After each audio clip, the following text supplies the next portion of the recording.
In today's video, we will do the replacement for the headlight indicator bulb of 2017 Hyundai Sonata. First, we open the driver's side front door. Right underneath the steering, you would see there is a latch that we need to pull in order to open the hood. From the hood side front, notice there is a lever that needs to be pulled on the left side, and then the hood needs to be lifted upwards. This is that lever right there that I was talking about. Just hold this lever completely on the left side and then lift the hood upwards. There is that front headlight. And there is that plug of the indicator that we need to take out. All we have to do is just turn this plug anti-clockwise. Once it's being turned anti-clockwise, only then we are able to take it out.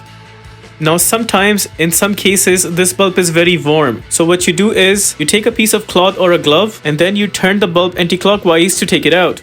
Now suppose you got a new bulb, so the new bulb of course is not warm. Before installing, you have to make sure that this edge right there and the other edge on the other corner right there needs to match to this edges of the plug itself. And that is what we are going to do right here.